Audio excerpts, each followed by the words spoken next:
Maliban sa viral na usapin tungkol sa flood control, pagkamatay ni DPWH Secretary Cabral at ang nawawalang bride-to-be ay isa pang balitang mainit na pinag-uusapan ngayon, lalo na sa summer capital ng ating bansa, ang Baguio City. Nito lamang kasing December 18, 2025 ay hinatulan ng Regional Trial Court ng Baguio ang isang pari ng 3 bilang ng habang buhay na pagkakakulong dahil sa kasong panggagahasa.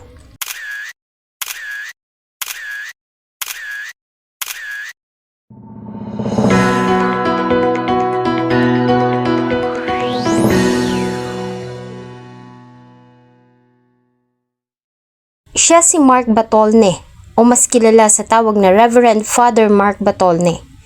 Sa mahabang panahon ay ginalang si Father Mark ng maraming tao sa iba't ibang bahagi ng ating bansa, lalo na nga sa Baguio City. Sa mahabang panahon ay maraming mga bata ang kanyang nabinyagan, mga mag-asawang kanyang pinag-isang dibdib at mga mananampalatayang nakinig ng kanyang mga sermon. Sa mahabang panahon, maraming mga mananampalatayang Katoliko ang naniwala na ang taong ito na nakasuot ng puting abito ay alagad ng simbahan. Subalit ang taong ito rin ang taong ilang beses na hinarap at personal na itinuro ng 16 anyos na dalaga na siya umanong walang awang dumungis at sumira ng kanyang pagkababae. Nito lamang December 18, 2025, matapos ang halos 2 taon na pakikipaglaban para sa hustisya, sa wakas ay nakamit na ng pamilya ni alias Joy, di niya tunay na pangalan ng hustisya sa nangyari sa kanya.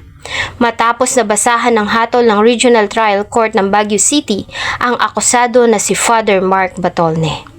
Nagsimula ang lahat noong March ng taong 2023.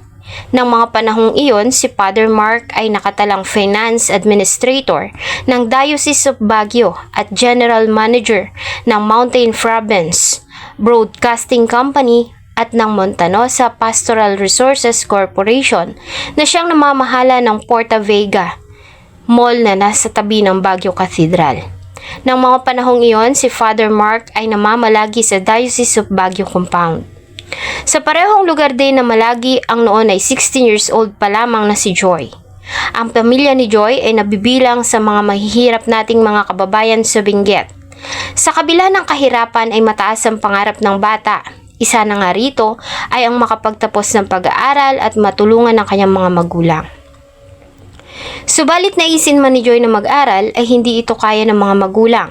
Kaya naman na makatanggap siya ng isang magandang opportunity mula sa simbahan ay agad niya itong tinanggap. Nakatanggap si Joy ng scholarship mula sa Diocese of Baguio. Habang nag-aaral ay nagsisilbi si Joy sa Bishop Compound sa Baguio City. Si Joy ang naglilinis at naglalabas sa compound. Habang naroon ay doon na rin siya nagsistay at umuwi lamang sa kanila tuwing walang pasok. Sa attic ng nasabing compound matatagpuan ang silid ni Joy. Sa kanyang salaysay sa harap ng hukuman, ayon sa kanya, ay 3 beses siyang ginahasa ni Father Mark. Naganap umano ito noong March 8, 12 at 28 taong 2023. Ayon kay Joy ay 3 beses siyang pinasok ng pari sa loob ng kanyang silid at ginawa ng hindi maganda. Habang ginagawa nito ang panghahalay ay 2 beses siya nitong tinutukan ng kutsilyo at tinakot na papatayin pag nagsumbong siya. Kasabay nito ay tinakot din siya ng pare na tatanggalin ng kanyang scholarship kapag nagsumbong.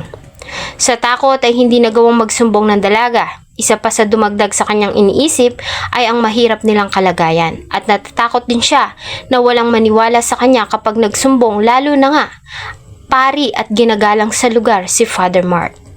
Sinubukan ni Joy na itago ang lihim at ang mga nangyari, subalit hindi ito nakatulong sa kanya. Nagsimula kasi itong magkaroon ng trauma, hindi makatulog sa gabi at unti-unti nitong napapabayaan ang kanyang pag-aaral. Kaya naman nagdesisyon ito na umalis na sa cathedral noong April 3, 2023. Sa pag-alis ni Joy sa cathedral, inakala niya na magagawa na niyang kalimutan ang masakit na karanasan. Pero nagkamali siya dahil malalim ang iniwan nitong trauma sa dalaga. Bagay na agad namang nahalata ng kanyang mga guro. Malimit itong tulala at ilang beses na rin nilang nakikitang umiiyak. Nang kausapin si Joy ng kanyang guro noong May 4, 2023 ay dito na nito isinalaysay ang kanyang naging karanasan. Nang marinig ito ng guro at principal ng paaralan ay nagdesisyon sila na isangguni ito sa mga magulang ni Joy. Kasama ang mga guro at principal ay agad nilang ikinuwento ang nalaman sa mga magulang ni Joy sa Benguet. Ang nasabing problema ay agad namang isinangguni ng pamilya sa mga pulis at dito na nga nagsimula ang kaso laban kay Father Mark. Noong una ay mariing itinanggi ni Father Mark ang lahat ng akusasyon na ibinato sa kanya. Mas lalo pang ang nahirapan ng pamilya dahil sa mga natatanggap nilang hindi kaaya-ayang mga salita mula sa mga taong tagasunod ni Father Mark. May ilan na nagsasabing gawa-gawaan lamang ito ni Joy para pirahan ng pari, bagay na dumagdag pa sa sakit na kanilang naramdaman. Ganun pa man ay hindi nagpatinag ang pamilya. Maswerte din sila dahil may abogadong tumulong sa kanila at nagbigay ng libreng serbisyo. Agad na sinampahan si Father Mark ng 3 bilang ng kasong panggagahasa sa Prosecutor's Office ng Baguio. Di nagtagal ay agad namang naglabas ng warrant of arrest ang hukuman, subalit ng mga pagkakataong iyon ay biglang naglaho si Father Mark at walang nakakaalam kung saan ito nagpunta. Sa pagkawala ni Father Mark ay pansamantalang natigil ang kaso at nag-focus ang mga pulis ng Baguio sa paghahanap sa kanya. Lumipas ang 2 taon noong June 25, 2024 ay naaresto si Father Batolni. Ayon sa kanya ay nagtago siya dahil sa takot na makulong sa kasalanang hindi niya umano ginawa. Sa pagkakadakip kay Father Mark ay muling nagsimula ang paglilitis at sa bawat pagharap ng biktima sa hukuman ay luhaan nitong binabalikan ang mga pangyayari at paulit-ulit din itong personal na kinilala si Father Mark na siyang taong gumahasa sa kanya ng 3 beses sa loob ng kanyang silid sa attic ng Bishop Compound sa Baguio. Makalipas ang halos mahigit 1 taong pagdinig sa wakas noong December 18, 2025 ay nagbaba na ng hatol ang hukuman ng Baguio City. Nahatulan si Father Mark ng guilty sa kasong panggagahasa at nahatulan ng 3 bilang na reklusyon perpetua. Maliban dito, ay pinatawan din siya ng 75,000 kada bilang na civil, moral at exemplary damages na may kabuuang halaga na 225,000 pesos. Ang nasabing halaga ay may 6% na interes hanggang sa mabayaran.